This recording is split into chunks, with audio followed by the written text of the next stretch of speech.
fonction ImportRange de Google Sheet.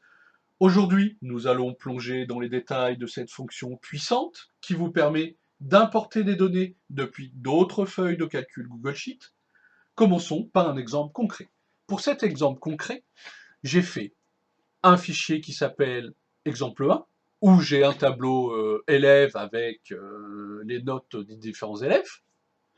Et là, notre but, ça va être d'avoir ce tableau-là dans le fichier que j'ai appelé exemple 2.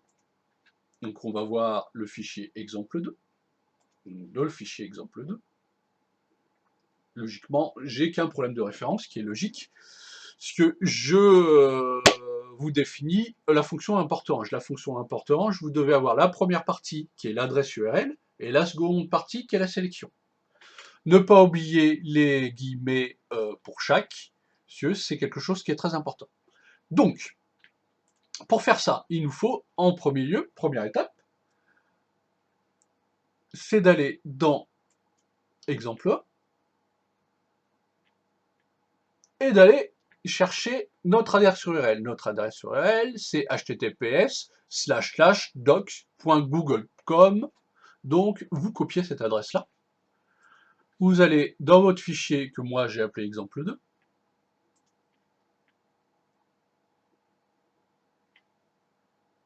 Vous collez votre adresse URL. Vous faites attention, monsieur, on ne met pas directement l'adresse URL complète dans ImportRange, puisqu'il faut enlever, il faut détecter, en fait, vous détectez le edit, et toutes les données avant, c'est ce qui nous intéresse. Donc, vous supprimez jusqu'à edit. Edit, hop, vous supprimez le slash, vous faites entrer. Ensuite, vous copiez cette partie-là.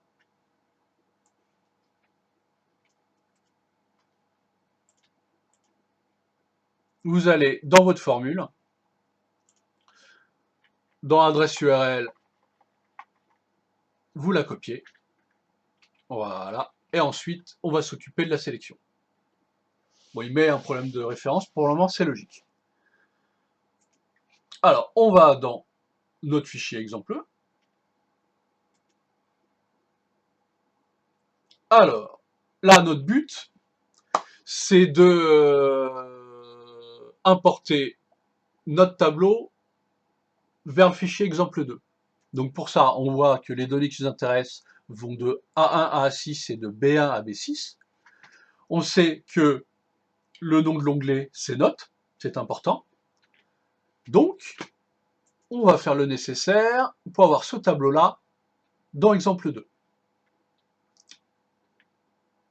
Alors, pour faire ça, c'est tout simple. On va dans la formule ImportRange. Donc la première partie est bonne. Donc là, au final, on définit son adresse. On va dans sélection. On note le nom de l'onglet. Pour nous, le nom de l'onglet, c'est note. Un point d'exclamation. Et on définit la zone. Donc la zone, c'était de A1, 2 points, à B6. On fait entrer. Il charge. Où là, il nous dit qu'on a un problème de référence. Le problème de référence, c'est normal, puisqu'il faut autoriser l'accès sur le deuxième fichier pour qu'il puisse, derrière, récupérer les données. Donc vous faites simplement autoriser l'accès, lui va charger les données, et on a bien les valeurs qu'on a définies dans exemple 1.